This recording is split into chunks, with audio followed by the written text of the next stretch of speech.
수술 시 통증에 대해서 말씀드리겠습니다. 모발 이식을 할 때 통증에 대한 것은 수술 시의 통증이 아닌 수술 전에 마취 또는 수술 후의 통증을 얘기한다고 보시면 되겠습니다. 일반적으로 수술 전 수술 부위에 대한 부분 신경 마취를 하게 되는데, 이는 치과에서 사용하는 부분 마취랑 같은 것이라고 보시면 되겠고요. 마취 부위에 따라서 통증 정도가 다르게 되었으며, 보통 후두부 아래쪽 부위가 조금 더 통증이 있겠습니다. 상부의 경우 신경 마취가 된 후에는 통증은 비교적 적다고 보시면 되겠습니다. 절개의 경우 아무래도 절개 범위에 따라 당일 저녁부터 상처 부위에 약간의 불편함을 느끼실 수 있으시며, 비절개의 경우 대부분은 얼얼한 느낌 정도로 크게 통증에 대한 언급은 하시지 않습니다.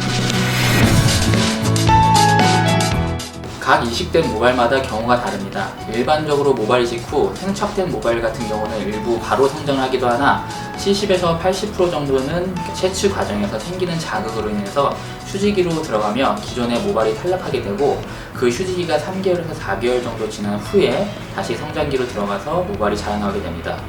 그러나 이는 절대적인 것은 아니므로 이식 후에 많은 수의 모발이 그대로 바로 성장하는 경우도 있겠습니다. 보통 한 번의 휴지기, 암흑기라고들 많이 하시죠. 이 암흑기를 지나고 수술 후 4개월에서 5개월쯤부터 서서히 자라나가는 모발을 보실 수 있으시며, 전체적으로 수술 결과물이 눈에 확인되려면 최소 8개월에서 10개월 정도를 거치셔야 됩니다. 그렇기 때문에 일반적으로 병원에서 1년째의 결과물을 최종적으로 확인하게 되겠습니다. 케이스 바이 케이스라고 볼 수 있습니다. 본인이 만약 탈모 진행 속도가 느리고 가족력상으로도 심한 탈모인이 없고 약으로도 관리가 잘 되고 있다면 한 번의 수술만으로도 충분할 수가 있을 것이고, 아무리 약으로 잘 관리를 하더라도 탈모 진행이 빠르게 진행되고 가족력 또한 심한 분이 계실 경우에는 추가적인 수술이 필요할 수 있겠습니다.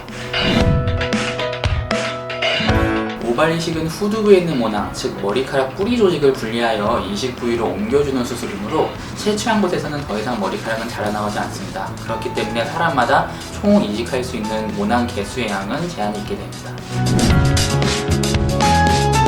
삭발은 말 그대로 채취할 부위의 머리카락을 1mm 정도로 밀어난 후에 채취를 하게 되며 수술 시간이 단축되게 됩니다.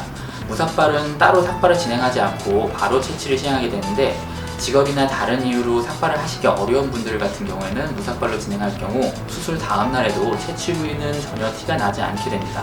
다만 무삭발이라고 하더라도 이식 부위의 염증반응으로 인한 피부가 붉어지는 것을 막을 수는 없으므로 이식 부위에는 기존 모발로 가린다든지 가발 등으로 가리는 방법밖에는 없습니다. 삭발, 무삭발은 수술 전 머리카락을 자르느냐 마느냐 차이므로 생착률에는 영향을 끼치지 않습니다.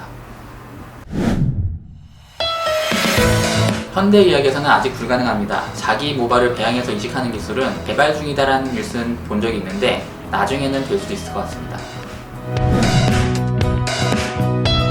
아무래도 가족력이 있는 사람은 가족력이 없는 사람에 비해 탈모가 진행될 확률은 높겠습니다. 다만 이는 100%는 아니므로 형제 중에 본인만 탈모인 분이 있을 수도 있고 본인만 탈모가 아닌 분도 계실 수 있습니다.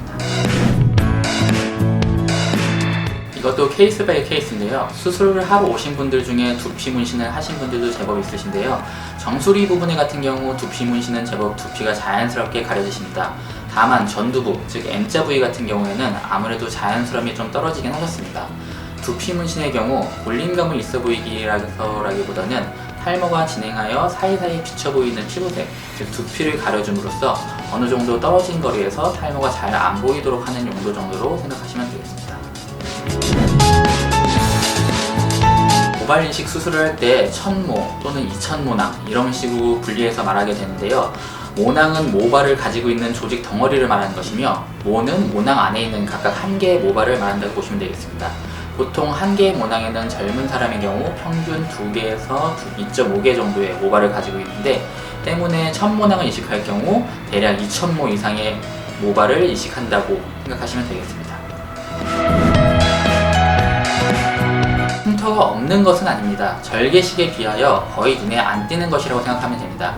절개식은 말 그대로 피부 자체를 길게 떼어내기 때문에 일자로 흉터가 남게 되지만은, 비절개식 같은 경우 모낭 부위에 동그랗게 0.8에서 1mm 정도의 구멍을 뚫게 되기 때문에 그만한 사이즈의 흉터가 산발적으로 생기게 되어 잘 안 보인다고 생각하시면 되겠습니다. 계절에 따른 생착률은 차이가 없습니다. 수술 후 관리에 따른 생착률의 차이가 오히려 더 크겠습니다. 개개인의 특성에 따라 차이가 크다고 볼 수 있습니다. 이미 탈모가 많이 진행되어 있을 경우 1500모낭도 채취가 힘들 수가 있으며, 탈모 진행 범위가 넓지 않으며 기존의 모낭 밀도도 좋을 경우 4000모낭 이상의 채취도 가능합니다. 따라서 본인이 몇 모낭 정도 이식이 가능할지는 병원에 오셔서 상담을 받으셔야 하겠습니다. 보통 수술 다음날, 수술 당시 남아있는 핏자국 등을 정리하며 머리를 감겨드리기 때문에 내원을 하시는 것이 좋으시나, 일정상 힘드실 경우 저희가 안내해드린 대로 집에서 셀프로 가능하시기에 반드시 1박을 하셔야 하지는 않습니다. 병원에 오실 수 있는 경우 내원하셔서 확인, 치료를 받으시는 것이 가장 좋으시나, 오시기 힘드실 경우에는 가벼운 염증일 경우 약국에서 항생제 연고 등을 구매하셔서 바르실 수가 있겠으며, 염증이 심하실 경우에는 가까운 피부과 등을 내원하셔서 주사 또는 처방전 등을 받으셔야 합니다. 가벼운 모낭염은 대부분 생착률에 큰 영향을 끼치지 않으므로 걱정 안 하셔도 됩니다.